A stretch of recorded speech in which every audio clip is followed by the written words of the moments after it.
എൻ്റെ എല്ലാ പ്രിയപ്പെട്ട കൂട്ടുകാർക്കും സ്മിതൂസ് വേൾഡിൻ്റെ പുതിയ വീഡിയോയിലേക്ക് സ്വാഗതം. ഇന്ന് നമുക്ക് വളരെ ടേസ്റ്റി ആയിട്ടുള്ളൊരു സേമിയ ഫ്രൈഡ് റൈസ് തയ്യാറാക്കിയെടുക്കാം കേട്ടോ. വളരെ ടേസ്റ്റിയാണേ. എല്ലാവരും ഒന്ന് തയ്യാറാക്കി നോക്കിയോളൂ. എളുപ്പമായി തയ്യാറാക്കിയെടുക്കാനേ. അതിനായിട്ട് ഞാൻ 1 കപ്പ് ചിക്കനാണ് എടുത്തിരിക്കുന്നത്. എല്ലില്ലാത്ത ചിക്കൻ എടുക്കുക. കഴുകി വൃത്തിയാക്കി ചെറിയ കഷ്ണങ്ങളായി അരിഞ്ഞെടുത്തിട്ടുണ്ട്. ഇതിലേക്ക് 1 ടീസ്പൂൺ ഇഞ്ചി, 1 ടീസ്പൂൺ വെളുത്തുള്ളിയും അരച്ചെടുത്തതാണ് ഞാൻ ചേർത്ത് കൊടുത്തിരിക്കുന്നത്. അതുപോലെ തന്നെ ആവശ്യത്തിന് മുളക് പൊടി ചേർത്ത് കൊടുക്കാം. ഇതിലേക്ക് ഞാൻ 1.5 ടീസ്പൂൺ മുളക് പൊടിയാണ് ചേർത്ത് കൊടുക്കുന്നത്. 1/4 ടീസ്പൂൺ മഞ്ഞൾപ്പൊടിയും ആവശ്യത്തിന് ഉപ്പും നമുക്ക് ചേർത്ത് കൊടുക്കാവുന്നതാണ്. എന്നിട്ട് നന്നായിട്ട് യോജിപ്പിച്ച് മാറ്റി വയ്ക്കുക. ഒരു 10-15 മിനിറ്റ് നേരം അങ്ങനെ തന്നെ ഇരുന്നോട്ട്. ഈ ഒരു സമയത്തേക്ക് നമുക്ക് സേമിയ വേവിച്ചെടുക്കാവുന്നതാണ്. അടുപ്പത്തേക്ക് ഞാൻ കുറച്ച് വെള്ളം വെച്ചിട്ടുണ്ട്. വെള്ളം ചൂടായി വന്നപ്പോൾ ഇതിലേക്ക് ആവശ്യത്തിന് ഉപ്പിട്ട് കൊടുക്കുക. അതിനോടൊപ്പം തന്നെ 1 ടീസ്പൂൺ നെയ്യും കൂടെ നമുക്ക് ചേർത്ത് കൊടുക്കാവുന്നതാണ്. എടുത്തു വച്ചിരിക്കുന്ന 2 കപ്പ് വേമിസല്ലിയാണ് ഞാൻ ചേർത്തത്. തീരെ കനം കുറഞ്ഞ ടൈപ്പ് സേമിയ ഉണ്ടല്ലോ, അതാണ്. തീരെ കനം കുറഞ്ഞത് വേണം ചേർത്ത് കൊടുക്കാൻ. 2 കപ്പ്. ഇത് വറുത്തിട്ട് ഒന്നും ഉള്ളതല്ല. നേരെ 2 കപ്പ് അളന്നെടുക്കുക. ഈ വെള്ളത്തിലേക്ക് ഇട്ട് കൊടുക്കുക.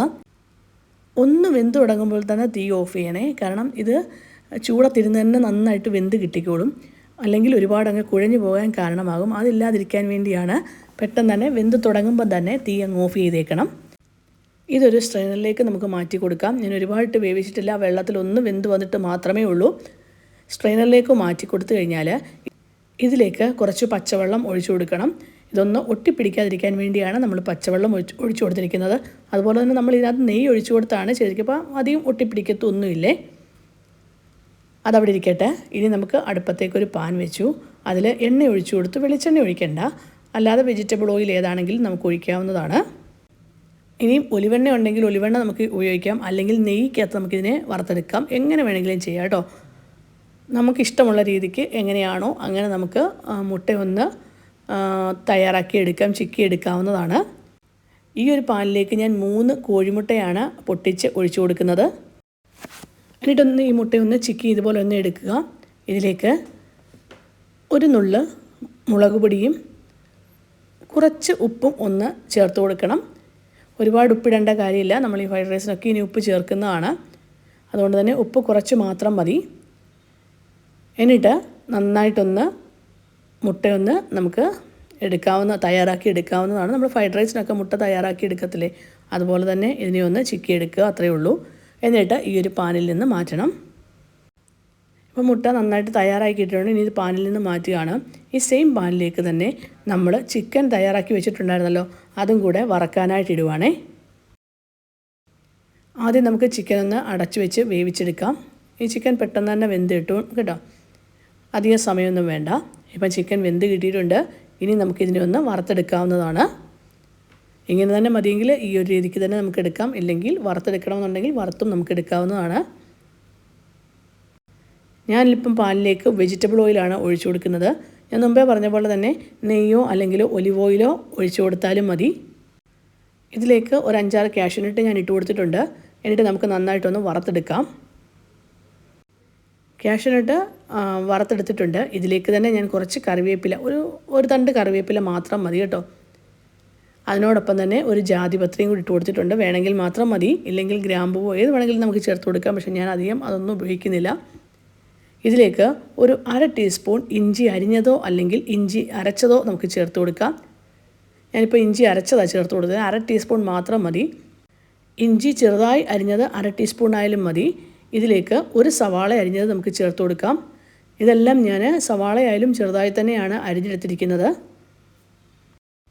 സവാള ഒന്ന് വാടി വന്നു കഴിഞ്ഞാൽ ഇതിലേക്ക് നമുക്ക് ക്യാപ്സിക്കം ചേർത്ത് കൊടുക്കാവുന്നതാണ്.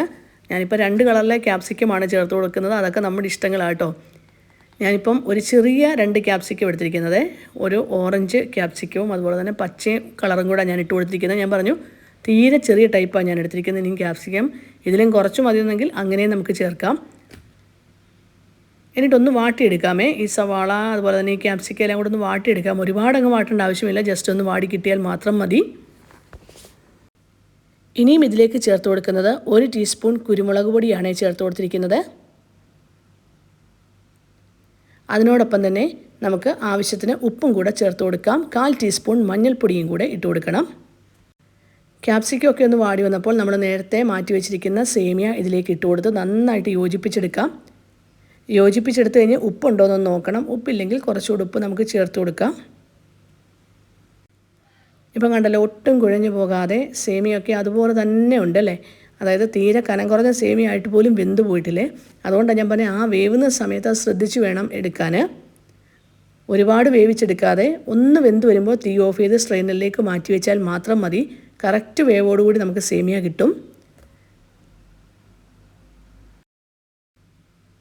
ഇതിലേക്ക് നമ്മൾ നേരത്തെ വറുത്ത് വെച്ചിരിക്കുന്ന ചിക്കനും അതുപോലെ തന്നെ മുട്ട തയ്യാറാക്കിയതും കൂടെ ചേർത്ത് കൊടുക്കാം. എന്നിട്ട് നന്നായിട്ട് യോജിപ്പിച്ചെടുക്കാവുന്നതാണ്. ഇത്രയും മാത്രമേ ഉള്ളൂ കേട്ടോ. വളരെ ടേസ്റ്റി ആയിട്ടുള്ള ഒരു ഫ്രൈഡ് റൈസ് റെസിപ്പി തന്നെയാണ്. വളരെ എളുപ്പത്തിൽ തയ്യാറാക്കാനും പറ്റില്ലേ. 4 മണിക്കോ അല്ലെങ്കിൽ ഉച്ചയ്ക്കോ വൈകുന്നേരമോ എപ്പം വേണമെങ്കിലും നമുക്ക് കഴിക്കാൻ പറ്റും. കുഞ്ഞുങ്ങൾക്ക് സ്കൂളിൽ കൊടുത്തു വിടുമ്പോൾ ലഞ്ച് ബോക്സിനകത്ത് വേണമെങ്കിൽ ഇത് തന്നെ കൊടുത്തു വിടാം. അവർ ടേസ്റ്റി ആയിട്ട് കഴിക്കുകയും ചെയ്യും. ഇനി ക്യാപ്സിക്കം ഒക്കെ വേണ്ടാന്നുണ്ടെങ്കിൽ അത് ഒഴിവാക്കുകയും ചെയ്യാം. ഇതൊക്കെ നമ്മുടെ ഇഷ്ടങ്ങളാണ്. ക്യാപ്സിക്കത്തിന് പകരം ക്യാരറ്റ് വേണമെങ്കിൽ നമുക്കിതിനകത്ത് ചേർത്ത് കൊടുക്കാം. ഇനിയിപ്പം തീ ഓഫ് ചെയ്ത് നമുക്ക് സെർവിങ് പ്ലേറ്റിലേക്ക് മാറ്റാവുന്നതാണ്. ശരിക്കും പറഞ്ഞാൽ വളരെ ടേസ്റ്റി ആയിട്ടുള്ള ഒരു റെസിപ്പി തന്നെയാണ് കേട്ടോ. എല്ലാവരും ഒന്ന് തയ്യാറാക്കി നോക്കിക്കോളൂ. നിങ്ങൾക്ക് ഇഷ്ടമാകും. ഇഷ്ടമായെങ്കിൽ ഒന്ന് ലൈക്ക് ചെയ്യാനും ഷെയർ ചെയ്യാനും സബ്സ്ക്രൈബ് ചെയ്യാനും കമൻറ്റ് ബോക്സിൽ കമൻറ്റ് ചെയ്യാനും മറന്നു പോകല്ലേ. Thank you for watching.